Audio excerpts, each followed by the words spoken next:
El Seminario Permanente para el Desarrollo Sustentable es llevado a ti por la Confederación de Cámaras Nacionales de Comercio, Servicios y Turismo, Canaco Servitur Tijuana y el Centro de Innovación y Gestión Ambiental México.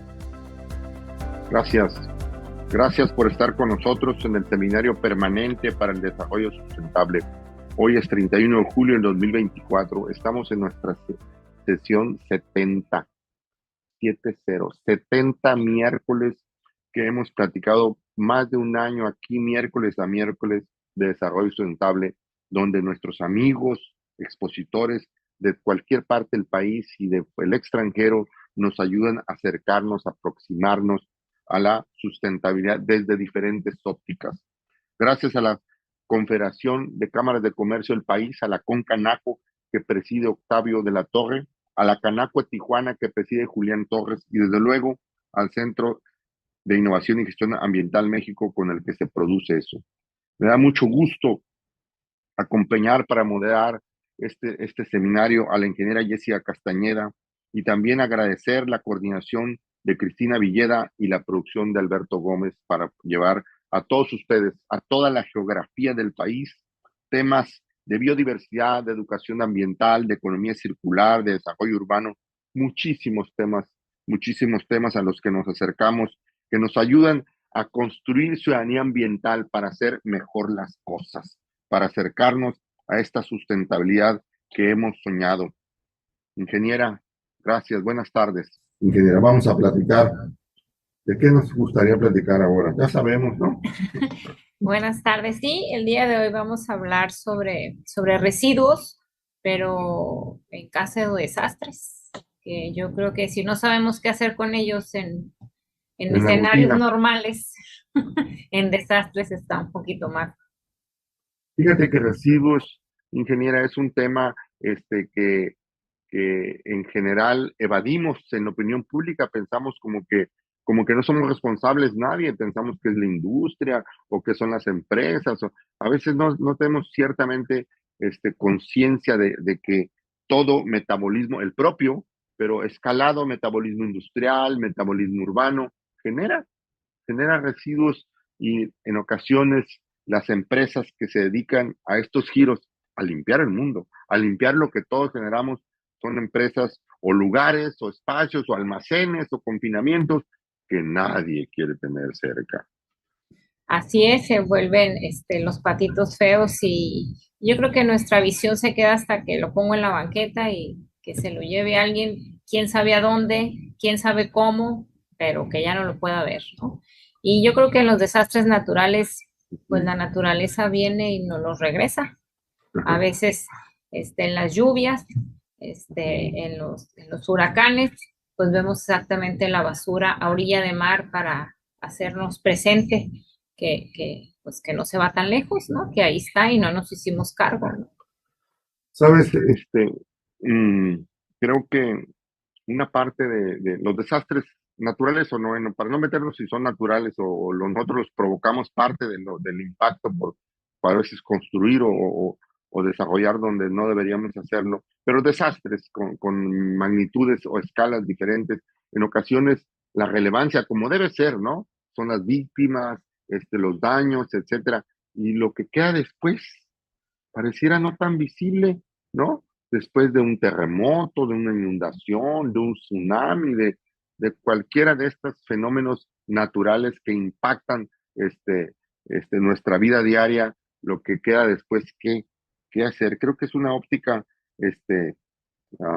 interesante, atractiva, diferente de acercarnos a esta, porque además es una escala gigantesca. Digo, simplemente pensar en algo como Otis hace algún poco tiempo reciente en Acapulco, los miles, cientos y cientos de toneladas que seguramente de residuos se generaron ahí, o los terremotos que han sucedido gigantescos en la Ciudad de México, los miles y cientos de toneladas de residuos que se han generado ahí. Creo que para no tardarnos mejor, nuestro invitado, ¿no? ¿A quién vamos a estar de invitado, por favor? ¿Lo puedes presentar? Claro que sí, hoy tenemos al maestro en ciencias Sergio Gasca Álvarez. Es biólogo con maestría en ciencias e ingeniería ambiental.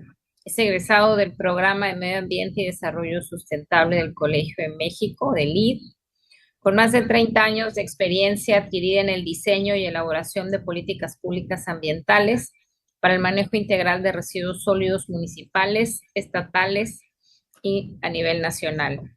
Ha sido director de residuos en la Ciudad de México, director de residuos en la Semarnat, director de bioenergéticos en la Secretaría de Energía y actualmente es director de la empresa Ecotec Residuos. Sergio Gasca, con todo lo joven que es, tiene muchos años de experiencia y es un colega LID. Y este seminario en buena parte se basa en el apoyo y colaboración como expositores de nuestros colegas LID, desde luego de también consejeros del Consejo Consultivo para el Desarrollo Sustentable y hoy próximamente también en los vicepresidentes especializados de la CONCANACO. Pero por lo pronto, Sergio Gasca, muchas gracias por estar con nosotros. El micrófono es tuyo. Adelante. Les agradezco mucho, José. Es un placer colaborar contigo en estos apenas primeros 70 que comentas, ¿no? Son los primeros. En verdad ha sido un logro y un éxito que semana tras semana, sesión tras sesión, estés poniendo el dedo en la llaga. Felicidades. Muchas gracias por el esfuerzo tuyo y de todo el equipo que tienes, que te acompaña, la doctora Cristina, la ingeniera Jessica y todo tu equipo. En verdad, muchas gracias por darnos la oportunidad de poder compartir algo del camino que uno ha recorrido. Como has visto, he estado cambiando de cachuchas y de actividades. Ya terminó mi tiempo de trabajo con Ecotec. Ahora estoy como consultor independiente, con gratos recuerdos de Ecotec, pero los periodos se cierran y se abren otros nuevos, ¿no? Entonces, últimamente me he dedicado mucho al tema de plástico, pero muchas gracias por darme la oportunidad de tocar este tema que en verdad pocas veces se toca, y es un tema que te van a ir dando cuenta en el desarrollo de la presentación, que hay mucho que platicar de él, hay mucho que hacer. Realmente como país tenemos muy pocos avances serios sobre el tema y es importante poner el dedo en ese punto de interés. Me parece que ustedes tienen la presentación por allá. Sí.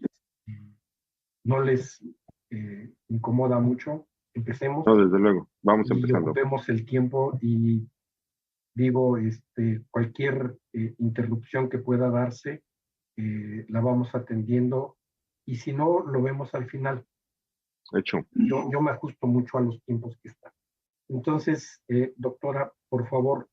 Ahí está la primera. Nada más para no dejar, para que haya una introducción, ¿no? Sí, la primera. ¿Hay una portada? Hay una portada, sí. Ahí está. Ahí ya estamos. Ahí está la portada. Entonces, aquí tú acabas de comentar algo, José, que es interesante porque desde ahí empiezan las diferencias. Dijiste, bueno, separemos bien lo que son desastres naturales y no mezclemos la actividad y la mano del hombre y todo esto. Y efectivamente, o sea, tenemos desastres naturales y tenemos desastres antropogénicos. Los dos se tratan de maneras diferentes porque sus implicaciones son totalmente diferentes. Entonces, aquí nos vamos a centrar exclusivamente sobre desastres naturales y como ya vieron en la siguiente lámina, la primera habla sobre inundaciones. Entonces, en este caso, si me hacen favor de pasar la que sigue, es un tema realmente grave porque tenemos zonas del país que realmente son propensas a las inundaciones de una manera importante. Incluso sabemos que geológicamente hay regiones del país que eventualmente hoy no están y después ya no van a estar, ¿no? Digo, lamentablemente, pero es una realidad. Tabasco es uno de esos lugares en donde hoy están y después no sé si vayan a estar o cómo vayan a estar. Entonces, en el mapa ustedes ven la ubicación de zonas de alto riesgo o zonas muy propensas a inundaciones, de acuerdo a los datos que genera el INEGI. Y nada más algunos datos que se generan desde el punto de vista de inundación, la última que tuvimos presentes, pues estamos hablando de 30,000 toneladas que se generaron nada más de ese evento. Y eso es lo que se alcanza a registrar por los sistemas que tenemos. Yo me atrevería a pensar que son datos bastante, no quisiera decir que prudentes, son datos muy discretos, porque me parece que la generación real de este tipo de eventos sobrepasa con mucho lo que estamos viendo y estamos registrando. La que sigue, el otro evento que realmente tenemos muy en cuenta son estas partes de huracanes, ciclones y tormentas. Foto real de Acapulco, con esas zonas ya también propensas a este tipo de fenómenos. Y tan solo Acapulco estima una generación de 660,000 toneladas. O sea, estamos, para que tengamos un parámetro de referencia, la Ciudad de México con su población estiman 12,500 toneladas, para hablar en números redondos. 12,500 toneladas diarias. Y aquí estamos hablando de 660,000 toneladas que se generaron por un evento en un periodo extremadamente corto de tiempo. Entonces, estar preparados ante esta cantidad de residuos diferentes, complejidades e implicaciones diferentes, es en verdad una verdadera proeza poder atenderlos de una manera correcta. No quiero decir con esto que los gobiernos estén haciendo cosas inadecuadas, pero hace falta mucho que hacer alrededor de esto. Yo tuve la oportunidad de estar en la inundación digo, a los días posteriores de Tabasco en el 2007. La verdad es que es impactante estar en esos sitios, ver la cantidad de residuos que se generan y las implicaciones que hay, y siempre se aprenden cosas nuevas. Aquí en la fotografía que ustedes tienen allá abajo del lado derecho, pues ven los autos y uno dice, ay, pues los autos y ya, pero no nos ponemos a pensar en la cantidad de combustibles, refrigerantes, aceites, que están involucrados en todos esos vehículos. No nos imaginamos la cantidad de materiales peligrosos que están involucrados, y siempre nos fijamos en algunos aspectos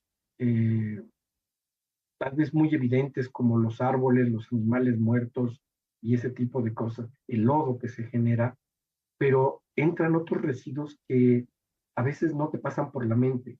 Y en el caso de Acapulco, por ejemplo, los aires acondicionados realmente representaron un serio problema. ¿Por qué razón? Pues porque no tienes estructuras para recoger toda la serie de gases que están involucrados en esos aires acondicionados y que, como todos sabemos, son gases de efecto invernadero con un alto y un potencial muy alto de impacto al medio, sobre todo al aire, ¿no? Entonces, nos vamos empezando a dar cuenta de residuos que no nos pasan por la mente.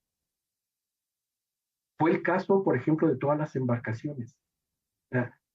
En el caso de Tabasco no existía ese problema de embarcaciones, pero en Acapulco fue un verdadero problema, la cantidad de embarcaciones que todavía están pues en los sitios total y completamente presentes con sus combustibles y con todo el contenido que tenían y que siguen estando ahí a un lado de los puertos o de las zonas de embarcación. Entonces son serios problemas que nos vamos enfrentando con ellos y que no están contabilizados en estas 660,000 toneladas. La que sigue. El otro fenómeno que por supuesto está en la mente de todos son los sismos. Y de igual forma, en el mapa pueden ver las zonas sísmicas y es muy claro la concentración que hay en algunas áreas y me parece que no hay ningún lugar a dudas de las zonas en donde tenemos presencia de subducciones o tenemos presencia de fallas. De hecho, ustedes por ahí viven en alguna de ellas y realmente el nivel de preparación que tenemos para atender estos fenómenos, pues ni siquiera se toman en cuenta o principalmente se toman en cuenta para sismos y se hacen los ejercicios para sismos, pero no se hace un ejercicio para inundaciones o para tormentas tropicales. Entonces, aquí tan solo la cantidad de residuos y escombro que se generan, pues estábamos hablando de 4 millones de toneladas en 1985, y me parece que es un número que igualmente se queda corto. Entonces, como lo dices y lo dijiste muy bien, José, ¿a dónde van a parar estos residuos? Y sobre todo cuando son residuos de construcción, pues como al final del día la percepción es que es tierrita, pues en algún día se van a pastizar otra vez y se van a llenar de vegetación y al rato se te olvidan, ¿no? La misma Ciudad de México tiene muchas áreas, por ejemplo en la zona de Xochimilco, que todavía puedes encontrar residuos de construcción de 1985. Entonces, son, dijéramos que actividades de poner abajo de la alfombra una serie de residuos que somos incapaces de poder manejar. Tan solo, yo no sé si ustedes tienen conciencia de ello, pero la norma, la 085 para rellenos sanitarios, dice que deberías tener una celda exclusivamente destinada para recibir residuos en casos de emergencia. Pero es una actividad que no se sigue en México. Nos estamos preocupando primero por tener rellenos. Ya olvídate que el relleno cumpla con todo lo que dice la normatividad, pero de ahí a que todavía tengan algo adicional como una celda de emergencia, bueno, es impensable, ¿no? Yo recuerdo haber visitado algún relleno sanitario en Alemania y había una estructura como una red, como si fuera un cono de red, así, alrededor de un predio. Yo nunca lo había visto y pregunté por qué era esa red y justamente era la celda de emergencia. Y entonces decían ellos, bueno, es que esta red es porque es tal el volumen que necesitamos alguna forma de contención, pero además debe ser una forma de contención que nos permita saber qué es lo que está ahí, porque necesitamos limpiarla. Y una área de atención o una celda de emergencia siempre debe de estar vacía. Una celda de emergencia que está llena no sirve. Una celda de emergencia tiene que estar vacía y lista permanentemente. Entonces, si tenemos problemas de espacio, bueno, pues estar pensando en tener una celda de emergencia, pues se vuelve realmente ya un tema de importancia. Avancemos. Esta es una idea de cuál es el impacto social y económico, y si ustedes pueden ver, son datos que tenemos hasta el 2017, pero aquí están contabilizados los principales fenómenos que se presentaron, sea inundación, huracán, me parece que estaba, no recuerdo si era en esta lámina o en otra lámina, incluso estaba hasta el chichonal aquí, ahí puesto, porque las cenizas también son un problema que después se presenta. Entonces, ustedes pueden ver los costos estimados en millones de dólares, los decesos en personas, y eso te da una idea de la magnitud de la implicación que tiene. Pero esto no considera el manejo de residuos, solamente considera los impactos que tienes en infraestructura, en industria, en casas habitación, en pérdida de vivienda, en todo ese tipo de cosas, pero no todo lo que implica el manejo de residuos. Eso no está contabilizado aquí. Y es obvio que tenemos una serie de eventos que se presentan de una manera periódica.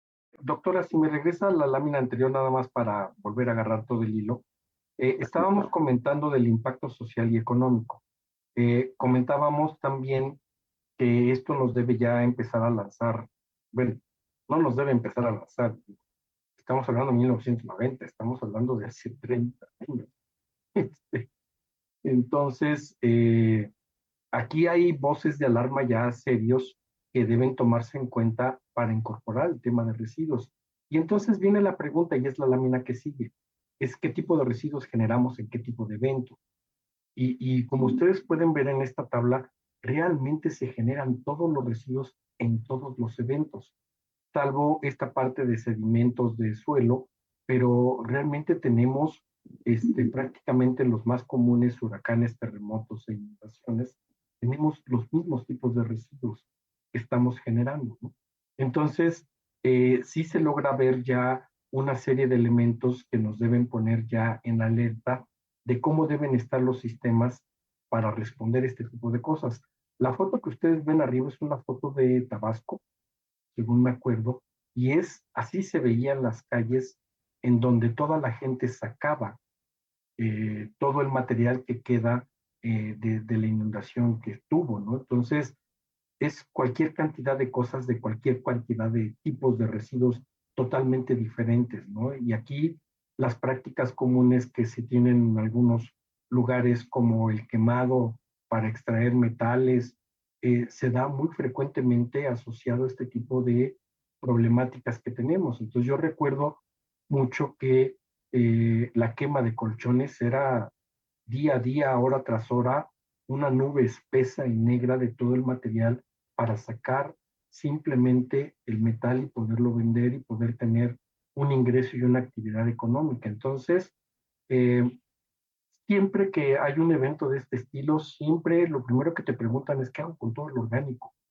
¿Qué hago con los animales muertos? Y animales muertos no solamente es un gato o es la comida del refri, es una vaca, es un caballo, es un puerco que están ahí y que de alguna forma te generan una condición que pues prácticamente eso y estar manejando una composta de un árbol o de una serie de maleza que está también destrozada, se conjuntan, ¿no? Entonces a veces la gente quiere de manera equivocada trabajarlos de manera diferente y simplemente son residuos orgánicos, ¿no? Digo, perdón, a lo mejor hay mucha gente que se va a sentir ofendida porque no es lo mismo caballo con todo el amor que le puedes tener, o un gato, un perro, a tener ratones y tener otro tipo de fauna, ¿no? Pero el hecho es de que en el medio ambiente y de manera natural se degradan exactamente de la misma forma. Entonces, esto ya nos da una idea del tipo de residuos que nos vamos a enfrentar conforme es el tipo de fenómeno que vamos a ver. La que sigue, por favor. Pero al mismo tiempo que hemos hecho esto, y tal vez sea muy duro decir que no hemos logrado nada ni hemos hecho nada, pero esta es una breve historia desde 1965 hasta la fecha, bueno, ni siquiera hasta la fecha, hasta el 2011, en donde ha habido una serie de actividades que marcan una diferencia en el país. Entonces, decir que no hay nada, pues tampoco es cierto, ¿no? O sea, sí ha habido cosas, los enfoques han sido diferentes. En el caso del plan DN3, que es el plan del ejército, pues tiene ya antecedentes pues casi desde que nací, por ahí por los 60s. Entonces, estos programas han sido importantes porque han creado toda una filosofía de prevención, dijéramos, sectorizada sobre cuestiones principalmente de terremotos, pero al final del día forman parte de la cultura que tenemos de prevención.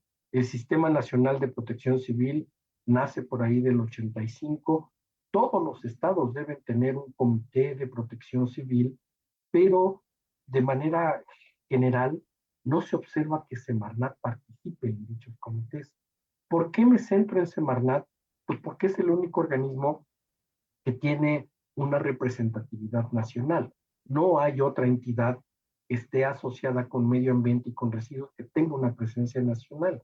Y ahí es en donde Semarnat, si bien no tiene una actividad eh, exclusiva sobre el manejo de residuos, pero sí marca la pauta y la política.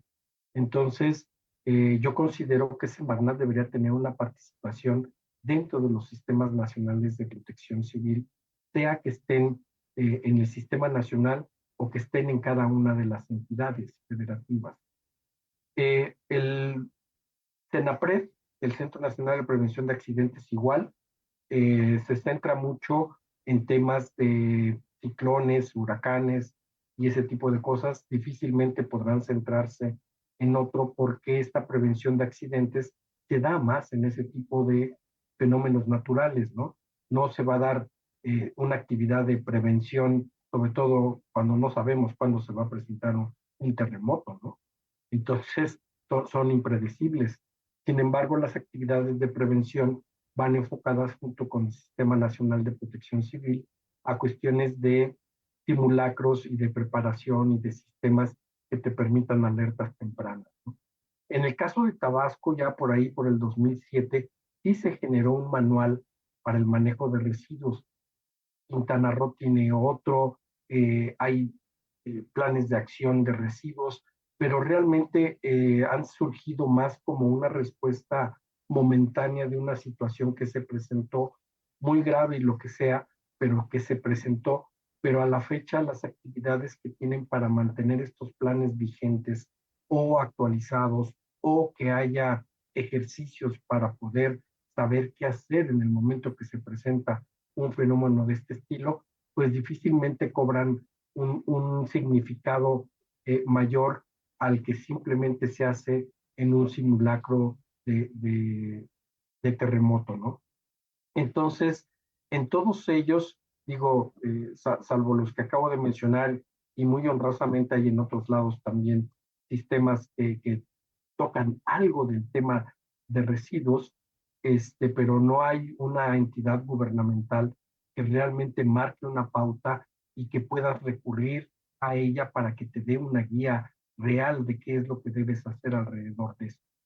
Se crea la Escuela Nacional de Protección Civil en el 2011, pero va mucho enfocada al tema nuevamente recurrente de atención de terremotos o atención de ciclones o huracanes. Entonces, este es el sistema con el que contamos, pero también hay otros, como lo vamos a ver en la lámina que sigue, en donde también podemos observar ya avisos en donde se pretende hacer algo un poco más allá y se incorporan los planes de apoyo de la población civil, de la Policía Federal, que supongo que ahora ya deben estar a cargo de los nuevos organismos asociados a estos temas. Petróleos Mexicanos se suma, la Comisión Federal, el Plan de Emergencia Nacional de la Comisión Nacional del Agua y los programas y subprogramas del Sistema Nacional. Pero realmente el nivel de conocimiento y de involucramiento sigue siendo poco. Yo realmente hasta que empecé a preparar esta presentación, me doy cuenta que los planes como el de Pemex o el de Comisión forman parte de un sistema nacional de respuesta. Entonces, eh, eh, creo que hace falta muchísimo más difusión sobre este tipo de actividades, ¿no? Y si ustedes se fijan, Semarnat no aparece en ninguna de ellas. No hay una manera de responder al tema de residuos, ni peligrosos ni no peligrosos. La que sigue. Todas las guías que hemos tenido y toda la información que nos llega, fíjense, sí, ahí dice qué hacer en caso de, pero realmente todos siguen el mismo patrón. Y el patrón que sigue es ten tus documentos en orden, reserva tus papeles o reserva tu teléfono o ten agua o ten una lámpara y de ahí no salen, ¿no? Pero son información y guías de prevención muy enfocadas a cómo reacciona la ciudadanía en una preparación, pero no te dicen qué hacer exactamente si tienes un tsunami o si tienes una inundación seria, no te dice cómo reaccionar. Y no hay ninguna información que esté asociada a qué debe hacer un gobierno. Entonces, son parte de la información que tenemos disponible y son parte de las cosas que debemos fortalecer y debemos complementar para poder realmente tener una respuesta. Si tú te pones a evaluar y a ver qué es lo que tiene el qué hacer en cada uno de ellos, te vas a dar cuenta que es prácticamente lo mismo. Entonces, realmente no encontramos una información más allá para realmente qué hacer si estamos ante una inundación, cómo trabajar. y sobre todo los sistemas municipales o los sistemas públicos que deben estar ligados a una serie de elementos junto con los sistemas privados y la industria para alinearse sobre todo al tema de residuos. Y lo vamos a ver en las láminas que siguen. Por favor, la que sigue. Nuevamente hago un pie, una especial atención a esto. El plan DN3, que es un magnífico plan, pero vean en qué se centra, ¿no? En las personas, en los albergues, en las recomendaciones, en la seguridad y vigilancia de áreas afectadas, pero ni siquiera se centra en qué hacer con los residuos que llegan para atender no con los residuos que se generan de toda la cantidad de suministros que llegan para atender un desastre. Ponte a pensar en la cantidad de plástico que llega en envases, en agua embotellada, en empaques, en embalajes, las cajas de cartón que se llegan a generar, las latas que se llegan a generar, son cantidades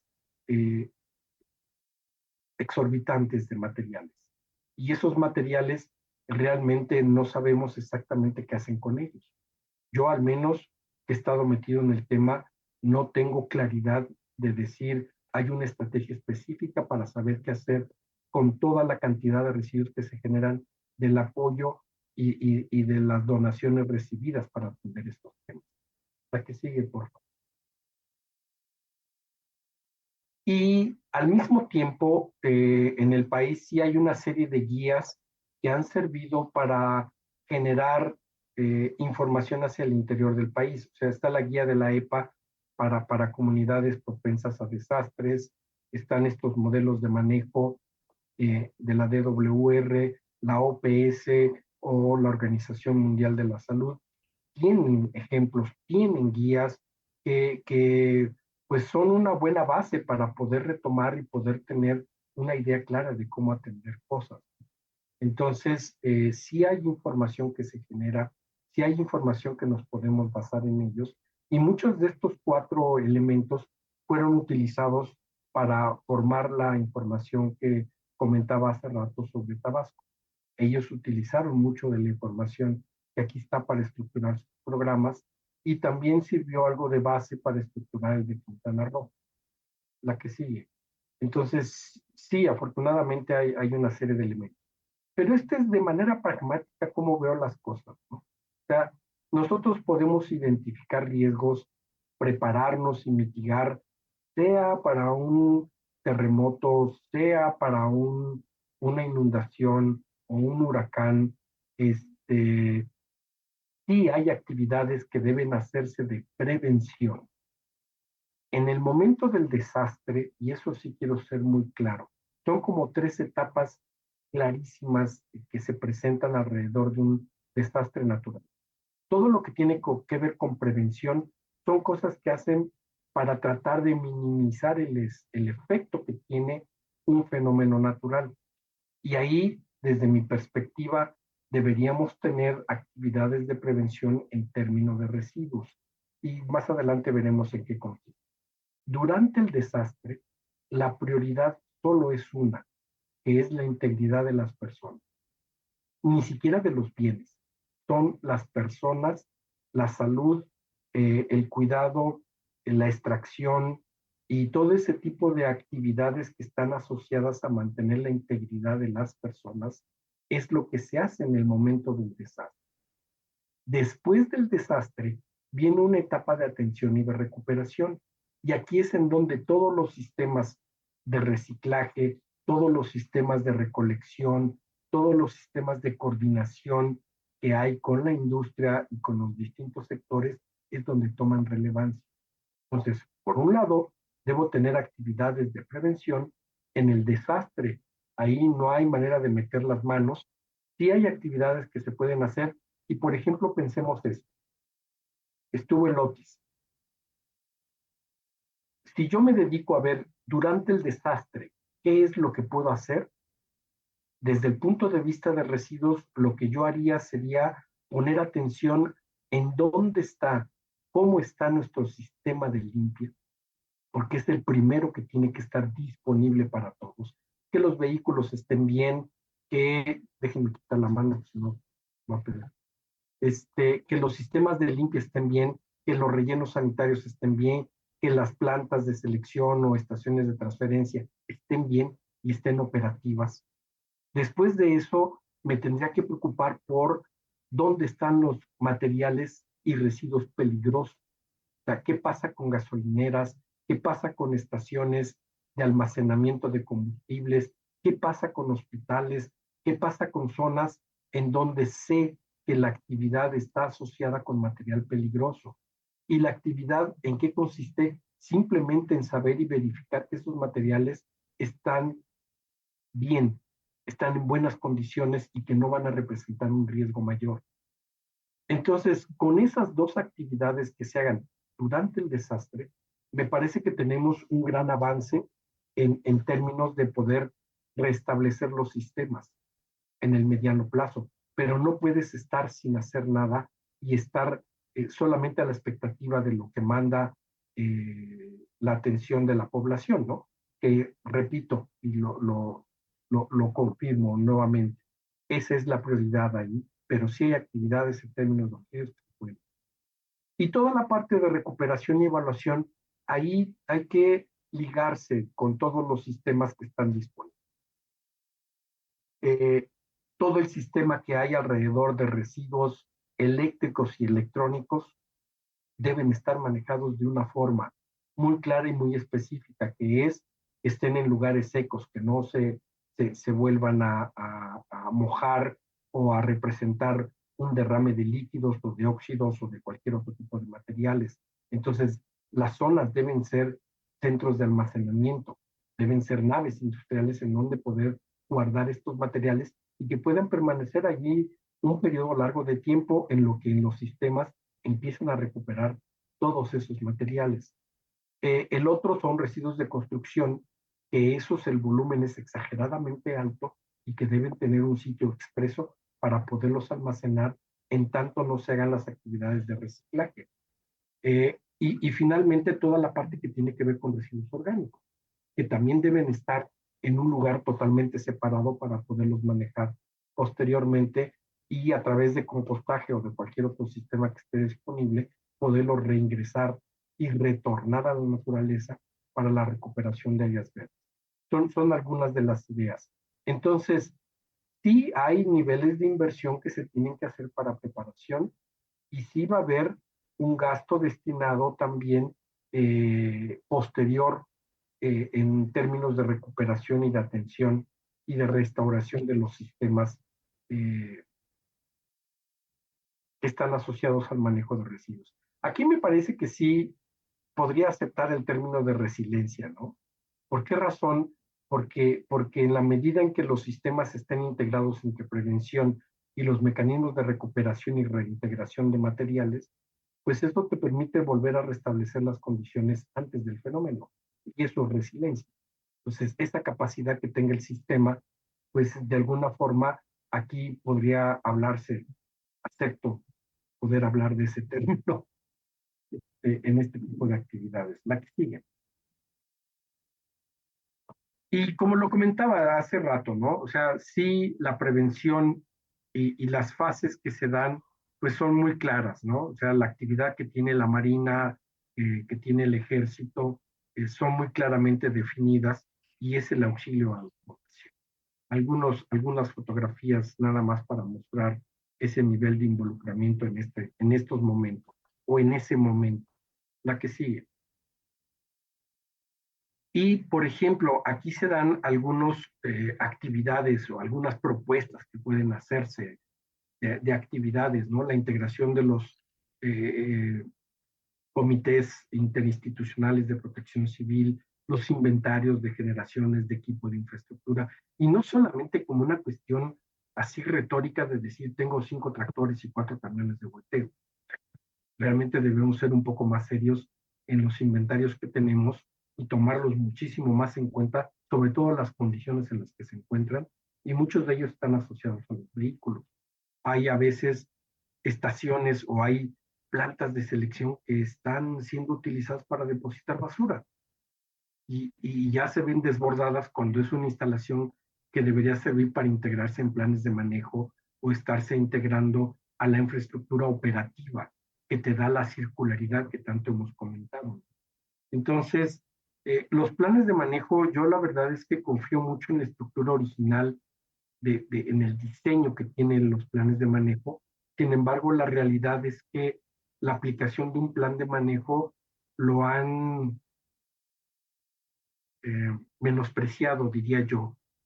Ha sido un instrumento que es sumamente potente y que le han vuelto un trámite para que la industria presente su manejo de residuos. Y eso no es un plan de manejo. O sea, el plan de manejo como estuvo diseñado, y eso lo podemos discutir después, es un instrumento tan potente, pero está centrado en la economía, está centrado en el valor intrínseco que tienen los materiales para dar soluciones ambientales, o para dar soluciones a un problema ambiental.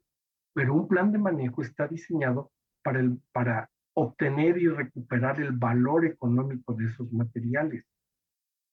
Si tú ocupas un plan de manejo para controlar un residuo como se ha ocupado, pues esa no es la función de un plan de manejo. Esa es la función de la aplicación de sanciones y de la ley. Porque si estás tirando un residuo donde no debes, si estás afectando una condición ambiental específica por un mal manejo, eso debe ser sancionado y corregido por aplicación de ley, no por un plan de manejo. Entonces, son distintas formas de visualizar lo que un instrumento como un plan de manejo debe tener alrededor de eso. Ponte a pensar en una cosa. Si yo tuviera un plan de manejo, como dice ahí, RCID, residuos de construcción y demolición, si yo hubiera tenido un plan de manejo operativo, real, en la zona de Acapulco, el problema no sería la disposición de esos residuos, sino sería materia prima para la recuperación de caminos secundarios, para banquetas, para guarniciones, para llenado de zanjas, para incluso en países serios, con desarrollos serios alrededor del tema, existen materiales que pueden ser reintegrados a paredes, a mamposterías y cosas de esas. Digo, yo todavía no soy fan de poderlo utilizar en actividades estructurales importantes, pero sí hay muchas obras que se pueden hacer. Y si tú hubieras tenido material proveniente de esto, material reciclado, a través de un plan de manejo hubieras coordinado muy fácil el aprovechamiento en la Acapulco. No se hace y te estás preocupando y te estás torciendo los dedos para encontrar un sitio donde disponer de él y olvidarte de lo que te hizo. Son parte de los problemas. La integración de bases de datos es sumamente importante. Los datos, saber dónde están, en qué están y cómo están. Tu infraestructura es sumamente importante. Hablar ya de simulacros, aquí ya hablo de Semarnat, y hay un aspecto que realmente muy pocas veces se toca alrededor de este tema, y son todos los formatos jurídico-administrativos que están alrededor de eso. Por ejemplo, imagínate que tú recuperes aires acondicionados. El valor de la recuperación y del reciclaje, ¿quién es el usufructuario? ¿Quién es el beneficiario de eso? ¿Quién es el beneficiario de todos los autos echados a perder? Es un tema jurídico-administrativo.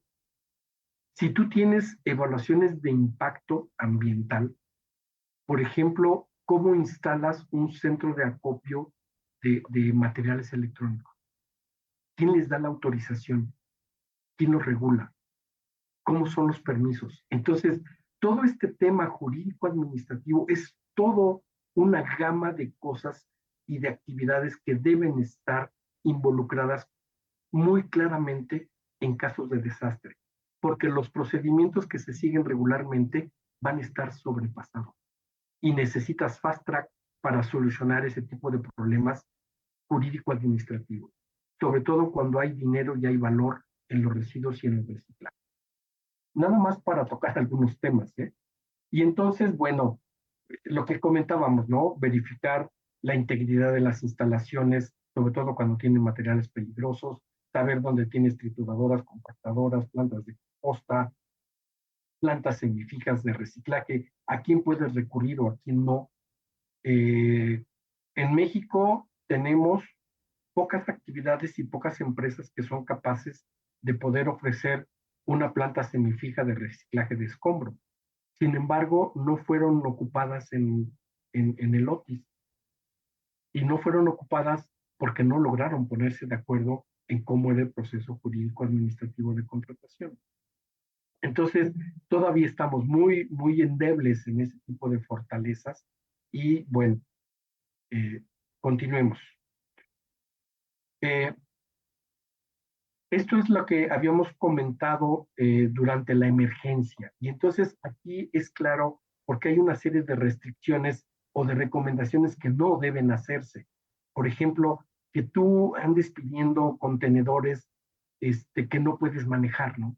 Entonces, si tú pides contenedores y te llegan contenedores y no puedes subirlos porque la carga trasera de uno de los vehículos de recolección no tiene los aditamentos, pues pues, ¿qué haces con un contenedor? Y no tienes manera de subirlo. Entonces, solicitar apoyos y solicitar asistencias con equipos inadecuados es una de las cosas que no debemos hacer durante la emergencia. Estar pidiendo tecnologías sofisticadas para el tratamiento sin tener personal o sin tener instalaciones son muy frecuentes que lleguen a pasar, ¿no? Que alguien ofrezca que tenga una planta y que quiera ponerla y es una planta móvil de selección con equipos de ópticos para seleccionar residuos que suenan bien padre cuando tienes luz eléctrica, ¿no? Pero cuando tienes luz eléctrica, pues no hay manera de echarlo a andar. Y el óptico, pues es como un ojo cerrado, ¿no? Entonces, eh, se los juro, da risa, pero pasa, pasa. Por ejemplo, la mezcla de escombro es impresionante. O sea, llegan los payloaders o los tractos y cargan todo y echan igual una cubeta con pintura que echan un colchón, madera, ramas y todo, y lodo y todo lo echan junto, ¿no? Entonces, eso hace que no puedas ocupar los materiales, ¿no? En fin, o sea, ahí hay una serie de ideas que no vale la pena sino que lo lean en su momento, ¿no? La que sigue. Y aquí solamente algunas ideas, y esto solamente es qué hacer con el escombro, ¿no? O sea, tengo yo concretos armados, asfaltos, metales, vidrios, tenemos materiales de excavación que están limpios y que tienen que ser retirados, y todo esto son agregados que pueden ser reintegrados a las mismas obras que estamos haciendo o que se van a hacer para reconstruir los lugares devastados por algún tipo de fenómeno, ¿no? Y aquí es en donde hay otro gran mensaje. Tú no puedes estar trabajando sin considerar la mano de obra local. La mano de obra local es una fuente de empleo y lo que necesita la gente es empleo y un ingreso, sobre todo después de los efectos devastadores de una zona de desastre. Entonces, imagínate la frustración que debe ser para mucha gente que tu casa esté toda con una serie de problemas y que a lo mejor hasta ya no tengas casa, pero tengas que ayudar en la zona hotelera, ¿no? Entonces, ese tipo de antagonismos que se presentan en la vida real, pues debes integrarlos y resolverlos, pero con empleos temporales y donde no puedes estar pensando que el trabajo de reconstrucción está sin considerar la mano de obra. Ya que sigue. Más ejemplos que hacer con toda la parte de residuos verdes. No me voy a detener mucho aquí, me parece que hay mucho más sensibilidad de qué hacer con este tipo de problemas, aunque en la realidad no sea nada fácil. La cantidad de ramas y de troncos y de animales muertos en verdad sobrepasa mucho. Hay residuos que se generan o que generan desastres cuando se asocian con un fenómeno, y esto es lo que comentábamos, ¿no? Toda la cantidad de basura que hay en ríos, eventualmente en una bajada de agua se lo lleva todo y te tapona en otro lado, ¿no? Entonces, pareciera que no tienen efecto, pero ¿cuántos lugares no conocemos que tienen serias inundaciones o problemas de infraestructura porque están taponados los sistemas? Y evidentemente están taponados por este tipo de residuos, ¿no? Y los que se generan propiamente en los desastres, ¿no? O sea, toda esta cantidad de escombros, de lodos de basura que se va generando porque el desastre lo genera en sí, ¿no? O sea, todo el menaje de casa que sale, pues son distintas formas de asociar la cantidad de residuos y los tipos de residuos a las actividades que estamos haciendo. Y entonces, ya a manera de conclusión, en la lámina que sigue, vamos a ver algunos de los conceptos que son detonadores de los desastres, ¿no? Entonces, pues, tal vez aquí haya algunos temas que son discutibles, pero sí tenemos un serio problema de incapacidad de la sociedad en ajustarse y adaptarse al entorno. Siempre con esa capacidad que tiene el hombre de modificar su entorno, pues unas veces es para bien y muchas veces es para mal. ¿Cuántas veces no ocupamos zonas en donde no debería haber población por el nivel de riesgo y ahí están? Y el menor o el tema más claro es el riesgo que tienen las personas en sus bienes y todo. Pero hay otros problemas secundarios, como la pérdida de capacidad de absorción de agua, que debería estar, dijéramos que, abasteciendo nuestros mantos freáticos y que son perdidos porque el suelo está cubierto, ¿no? O porque perdimos bosque por estar ocupándolo con otra actividad, ¿no?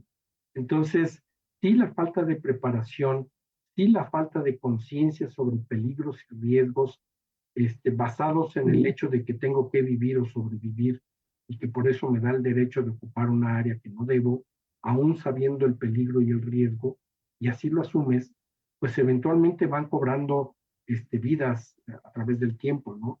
Entonces, este crecimiento desordenado que tenemos en México, muchas veces asociado a cuestiones políticas, muchas veces asociado a pobreza, muchas veces asociado a la falta de respeto que tenemos en nuestros propios sistemas de planificación, son detonadores de desastres. El uso inadecuado que tenemos de recursos naturales, el suelo, la mala gestión, la falta de observancia de la ley y su aplicación son elementos detonadores de desastres. En otras palabras, un desastre no ocurre. Un desastre es el resultado de una falta de cosas que dejamos de hacer. Entonces, sí, es importante reflexionar sobre este tipo de actividades que tenemos, no solamente desde el punto de vista de atención de los residuos que se generan, sino de los detonadores que originan este tipo de desastres y de malas condiciones que tenemos cuando se presenta un fenómeno. Y con esto cierro. Me parece que la última lámina simplemente es donde se aceptan quejas, sugerencias o reclamaciones. Dejo mi correo electrónico y espero haber contribuido un poco a esta reflexión que tenemos sobre cómo nos estamos comportando para atender y recibir y sobre todo evitar que se presenten este tipo de fenómenos, y siempre está asociado a nuestra capacidad y a nuestra infraestructura para el manejo de residuos. Y eso lo hacemos de manera cotidiana porque así debe ser. Entonces seguramente vamos a poder responder de una mejor forma en el momento en que este tipo de fenómenos se presenten. Y con esto cierro y abrimos la discusión o la atención de algunas dudas que haya sobre. Sí, gracias. Primero agradecerte, Sergio, que nos has puesto luz sobre algunos aspectos que están en la penumbra, que no los observamos de diario y que efectivamente víctimas y daños es una cosa que está en la primera vista de un desastre, provocado o no, pues sin meternos en esa discusión, y este acompañamiento, estas consecuencias que nos hace reflexionar. Creo que que vale la pena mantenerlos presentes. Sin duda, sin duda, y como lo decíamos fuera del aire, por la disculpa que necesitamos pedirle a ti y a nuestro público por las interrupciones de transmisión que tuvimos hace un momento, pero me parece que debe haber una subestimación terrible en cuanto al tipo y cantidad de residuos que se generen después de un desastre como los que hemos visto hasta en fechas recientes. Creo que en algunos seguro con consecuencias directas con la actividad que hacemos. Esta conclusión a la que nos presentabas al final de nuestra desconexión de nuestro entorno, en nuestra vida diaria, y ahora con un fenómeno de este tipo, pues colapsa y hace evidente lo que hemos ido acumulando y arrastrando por ahí en la cotidianidad de cómo desarrollamos nuestras comunidades, ¿no? Y que eso resulta después pues no sé si es un golpe de la naturaleza que nos reacciona violento. Pero bueno, vamos a ver de nuestro público algunos comentarios y preguntas que nos ayuda a presentar los bloques la ingeniera Jessica Castañeda. A ver qué tenemos del público, Jessica. Nos saludan desde el Colmex, desde el CEDO Intercultural de Sonora, FES, Cautitlán, de UNAM, de la Universidad de Chapingo. Nos acompañan desde Puebla, Durango, Tabasco, Guanajuato, Colima, Ciudad de México, Hidalgo, Culiacán, Sinaloa, Guerrero, Jalisco, Acapulco, Aguascalientes, Morelia. Tenemos participación. Voy a leer algunos de los comentarios. Con estas fallas que tuvimos, nos preguntan que si van a tener acceso a la transmisión completa. La respuesta es sí, se va a subir en redes y ahí van a tener toda la información por estas desconexiones que hubo. Dice Benjamín Castillo, el huracán Otis en Acapulco provocó la generación de grandes cantidades de todo tipo de residuos, quedando rebasado el gobierno municipal para dar la atención a la problemática. Es un comentario. Amira Solano pregunta, ¿cómo hacerlo sin el fondo para desastres frente pues a este problema? Comenta también que estuvo en Cancún cuando Wilma y además del fondo para desastres no alcanzaba para la incineración de animales. Menciona Alejandro JR, dice, en la zona limítrofe de Morelos con la Ciudad de México hay presencia de tiraderos a cielo abierto con laguna de lixiviados en un área que se recargan acuíferos y que se reciben residuos biológicos infecciosos de ambos estados. Voy a leer la última. Francisco Santiago Cortés dice, excelente exposición, maestro Sergio. En su experiencia, ECOSE también participa en manejo de residuos en situaciones de desastres, de fenómenos naturales. Es una pregunta. Por favor, Sergio, para que reacciones a tus comentarios. Sí, muchas gracias por los comentarios. Sí, la respuesta de COSE es sí. Sí, de hecho se coordinan. Últimamente que estoy metido yo con la industria del plástico y también tengo un estrecho contacto con ECOSE. Sí, en el caso de Otis se buscó la forma de hacer centros de acopio o de recuperación de ese tipo de materiales. Me queda claro que COSE tiene un potencial muy amplio en todo el país y sí buscaron la forma de hacerlo, pero curiosamente se presentó un fenómeno que frenó muchas cosas. La seguridad en carretera era muy alta, la inseguridad. Y hubo muchos industriales que limitaron su participación porque sufrieron problemas de robos de unidades en carreteras. Entonces decían, bueno, si yo voy a poner mi unidad para tratar de ayudar y voy a salir afectado en la pérdida de mi infraestructura, híjole, pues con toda la pena no le entro, ¿no? Pero afortunadamente sí hubo manera y sí hubo gente interesada en el manejo de plástico y ECOSE me queda claro que ellos son un motor importante, sobre todo para el caso de botellas. Con relación a qué hacer sin dinero, pues me parece que ahí es en donde los planes de manejo y donde la coordinación con la industria toma relevancia. La industria siempre ha estado involucrado en el reciclaje de residuos en el país. O sea, Cuando dicen que la industria no está involucrada, me parece que deben reflexionar sobre ese tipo de aseveraciones, porque la misma industria que produce un bien nuevo tiene la capacidad de utilizar residuos postconsumo, salvo que el producto que hagas tenga un grado alimento y alguna restricción sanitaria, el resto lo puedes volver a recuperar y es la misma industria la que lo ocupa. Tenemos muchos planes de manejo que están registrados con Semarnat para eléctricos y electrónicos. Yo no dudo ni tantito que a través de ellos y una buena organización de materiales se pueda hacer la recuperación, porque la recuperación de estos materiales es dinero y al final del día los planes de manejo es una estructura económica. Entonces, si hacemos que todos esos sistemas funcionen, el plan, los fondos que hay de atención en casos de desastre, que ahora no sé cómo les llamen, pueden ser utilizados para empleo temporal, en lugar de estar siendo utilizados para tirar residuos o para disponer de otras formas. Entonces, si los sistemas público-privados en cualquiera de sus formas, incluso los públicos, o sea, me refiero los que tengan solamente una participación de gobierno y los sistemas mixtos, pueden ser la forma de atender todo este tipo de residuos. Y la industria se suma siempre y cuando haya condiciones. Y esas condiciones, como yo lo mencioné hace rato, es estas de seguridad, ¿no? Es lamentable que por temas de seguridad no pueda realizar actividades de recuperación de materiales. Y ahora, podría irme todavía más allá. O sea, ¿qué pasa si tú, por ejemplo, recuperas licuadoras? ¿Sabes la cantidad de metal que hay ahí? ¿Sabes la cantidad de cobre que hay? Material que tiene alto valor y que al mismo tiempo puede ayudarte para poder regresarle a la misma población un aparato recuperado, renovado, remanufacturado o nuevo a cambio de.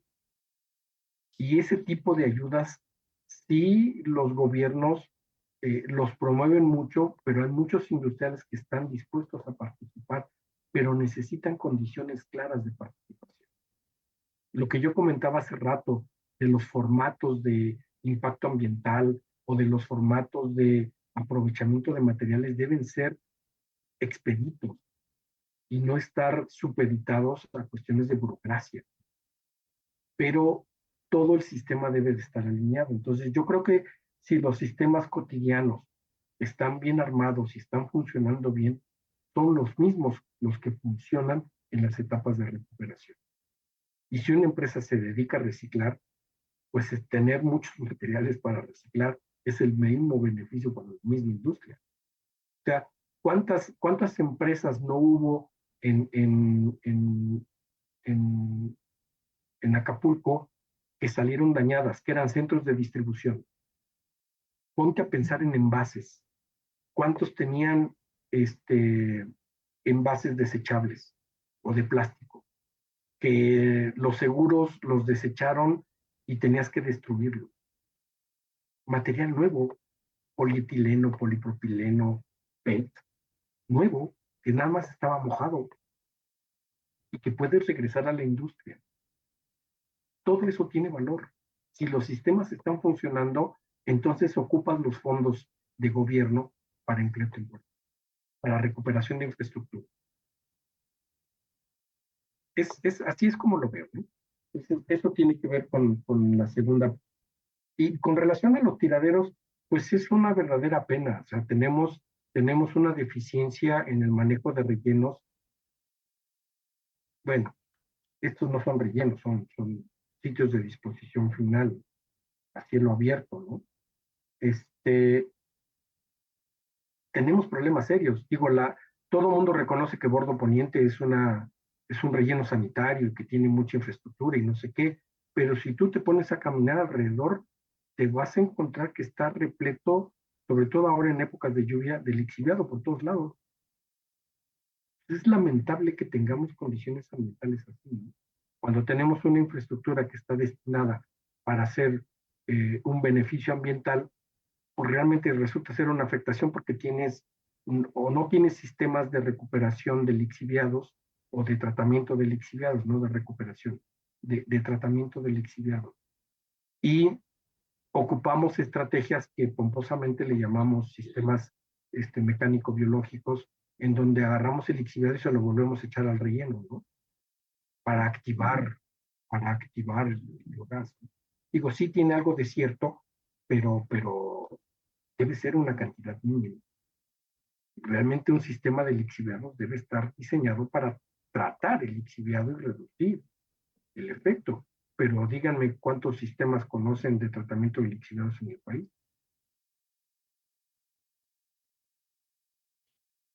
El silencio lo dice todo. Sergio, fíjate que seguro tú alcanzas a ver como experto en los temas de manejo de estos años de residuos, cuál es, como decimos, a lo mejor la fauna de acompañamiento, estos residuos no visibles, como el que hace rato nos comentaba, sistemas de refrigeración o refrigeradores que fueron cientos, miles y que tenían estos componentes que a lo mejor pues no nos damos cuenta y pensamos que era lámina y ya, ¿no? Y los otros observadores que no somos tan acuciosos o tan experimentados como tú. Y así, entonces, aceites, combustibles, en los carros, refrigerantes, en refrigerantes, que los mismos electrónicos, como nos citabas, si no los mantienes en un almacenamiento adecuado, pues al rato van a estar siendo un problema mayor. Acá recuerdo atrapado como sucede a veces en las aduanas, atrapado en un conflicto laboral o de propiedad, un barco frente a Ensenada, con carga de minerales, duró años, fondeado en la bahía, de tal manera que se empezó a hundir y entonces dieron cuenta que tenía miles de toneladas ahí de diésel, de combustible, ¿no? En riesgo de un derrame, y el conflicto administrativo de tribunales, etcétera, lo mantenía y realmente provocando una cosa seria. ¿Qué dirías? Y no sé si llevamos una estadística como esta, pero recuerdo en Estados Unidos, tal vez el año pasado contra el anterior, medían los impactos mega, desastres que costaban más de $1,000 millones. Y entonces cada vez iban siendo más intensos y rompiendo récords año tras año, ¿no? Con los mega impactos que incluían pues los económicos y no estoy seguro, pero este segmento de mercado de residuos seguramente también tenía mucho que ver. Pero bueno, si nuestro público tiene algún otro bloque de comentarios para que Sergio reaccione. Sí, tengo uno que Oscar Troncoso pregunta, ¿no se puede reglamentar que las empresas tengan plantas móviles para reciclaje de sus productos en caso de emergencias? Aníbal menciona, los llamados escombros en estos casos están revueltos, no se tienen por separado y no hay tiempo para su separación. Su acarreo es en greña. Rocío Martínez dice, hay mucho por hacer, la falta de voluntad política frena mucho. Las organizaciones civiles en conjunto con los ciudadanos tenemos que organizarnos, capacitarnos y apoyar. Por ahí menciona también Alicia Rangel, tener presente esta información nos permite visualizar un problema, el cual se tiene siempre, formamos parte y muchísimas gracias. Marta Cota agradece la ponencia y habrá que revisar el caso de Baja California que mantiene residuos de exportación. Saludos. A ver, adelante, Sergio.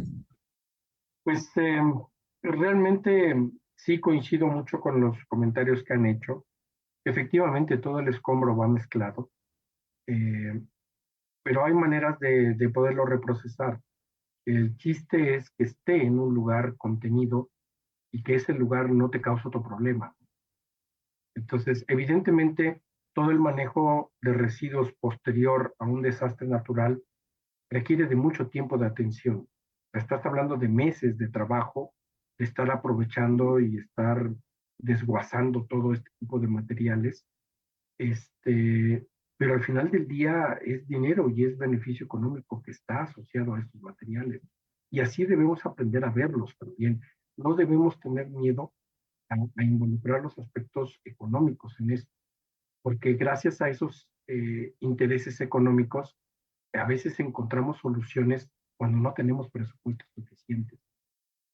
Entonces, los buenos arreglos también se dan en estos casos, ¿no? O sea, insisto, si tú tienes a la población más pobre que está perdiendo todos sus enseres domésticos, pues haz un programa asociado a reciclaje. Yo no dudo que pueda surgir la creatividad de poderlos abastecer de nuevamente enseres domésticos con costos menores, ¿no?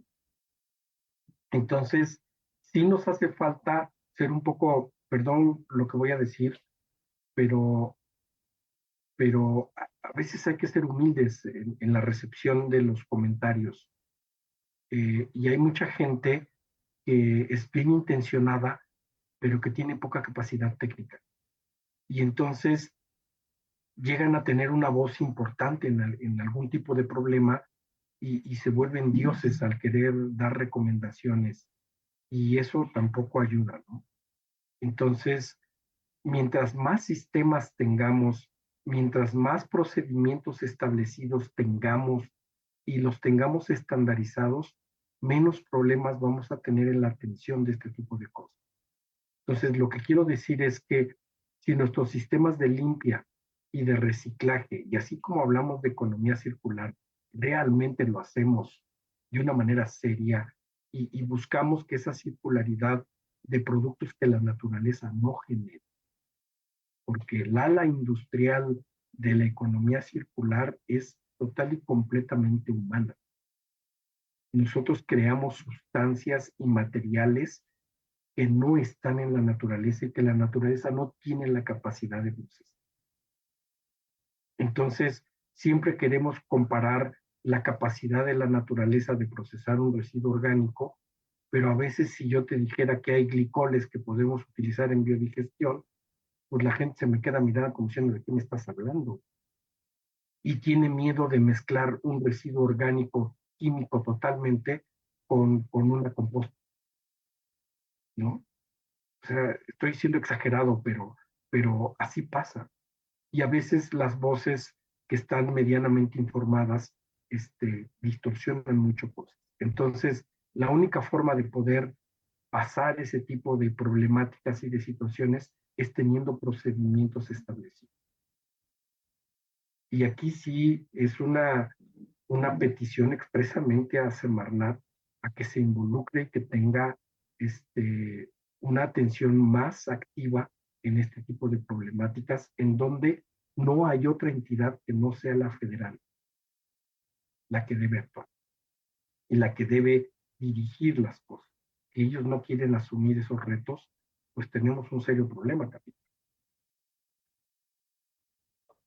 Fíjate, Sergio, que con esto que mencionas de la ausencia, digamos, de la autoridad ambiental en la parte, en la parte que le tocaría de este complejo sistema en el tema de desastres, me parece que la coordinación, y me viene a la memoria el apagón analógico, Sergio, que hizo Secretaría de Comisiones y Transportes, y casi al final de cambiar 10 millones de pantallas planas por cinescopios o regalar o lo que sea, entonces la Semarnat intenta recuperar parte de los cinescopios y bueno, si optimistamente recuperaron 500,000 sería una cosa, pero se quedó, o sea, no hubo una coordinación no hubo una idea de que los residuos que se estaban generando, ¿no? O que se iban a desplazar, digamos, ¿no? La entrega de pantallas planas y sacar de los casi 40 millones de televisiones, se repartieron 10 millones, entonces hubo un desacoplamiento. Me parece que hay un síndrome de que quisiéramos que no sé si con procedimientos o cosas mágicas pudiéramos no tomar en cuenta el tema de los residuos o desaparecerlos de la banqueta, como hace rato la ingeniera Jessica Castañeda nos decía, mi responsabilidad termina en la banqueta y ya no quiero saber más, ¿no? Alguien sea responsable de eso y creo que eso es un procedimiento fallido. Pero bueno, el tiempo nos gana, agradeciendo al público la comprensión por esas interrupciones que tuvimos y a ti mismo, Sergio, ¿con qué te quieres despedir? Con un mensaje, por favor. Pues yo simplemente quisiera agradecerles a ustedes la oportunidad que me tienen que ofrecen de poder hablar de estos temas poco comunes y hablar realmente del fondo de ellos, ¿no? De una manera un poco más proactiva y sí, con agudeza técnica, pero que a veces duele, pero que es necesario. Yo el mensaje que me gustaría dar está alrededor de nuestra responsabilidad en las soluciones. Dejemos de echarle culpas a otros y pongámonos a trabajar. Muy bien, Sergio, gracias. Alcanzo a adivinar, y perdón por el abuso, pero tu experiencia en planes de manejo me hace tener la tentación porque de regresar con algún momento con los planes de manejo que ya existen, a lo mejor alrededor de los productos, de los agroquímicos o de los plásticos o de las llantas o de los medicamentos o de los residuos de la construcción o de todos. Efectivamente. Efectivamente, con este énfasis que tú haces en la metodología y en los procedimientos, tal vez valdría la pena que nos ilustraras en alguna sesión que tu agenda lo permita sobre planes de manejo. Así que con mucho gusto, al aire te comprometo. Y muchas gracias, porque sí, de hecho, me he enfrentado a la implementación de planes. Y la implementación es totalmente diferente a su diseño. Entonces, yo que estoy involucrado con los diseños de planes, cuando me enfrenté a la implementación dices, ¿y esto cómo se hace en la realidad, no? O sea, vas a cosas muy simples como un convenio de adhesión, ¿no? O sea, es lo más simple que hay, un convenio de adhesión, y de repente ves cómo los sistemas se tuercen de una manera espectacular, ¿no? Entonces sí hay muchas cosas que platicar, y si me das oportunidad, con mucho gusto sí le entro al tema de planes de...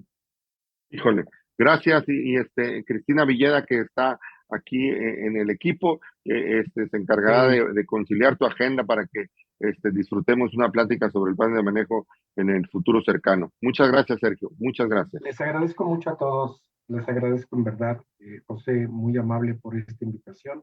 Jessica y a la doctora Cristina, sin duda. Muchas gracias por su apoyo y su ayuda.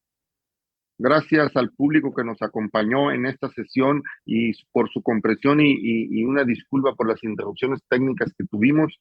Agregar que este es un espacio libre, abierto, de respeto y propositivo. Por eso seguimos invitando y haciendo extensiva a nuestros colegas LEAD del Programa de Estudios Avanzados en Medio Ambiente y Desarrollo Sustentable del Colmex, para que con toda libertad de su tema favorito nos acompañen como expositores. Desde luego, a los que han sido durante muchos años consejeros del Consejo Consultivo para el Desarrollo Sustentable de la Semarnat, durante más de 20 años fue la base social de la Semarnat y muchos de ellos expertos en diferentes temas.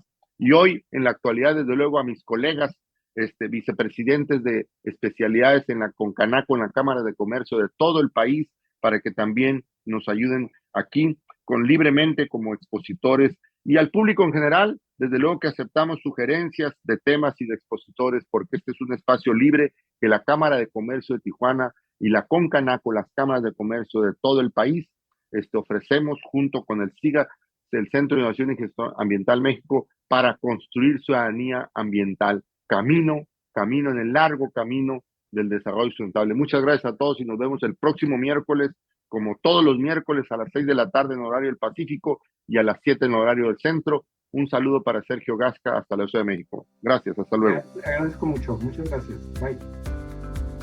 Te esperamos la próxima semana con un episodio más del Seminario Permanente para el Desarrollo Sustentable.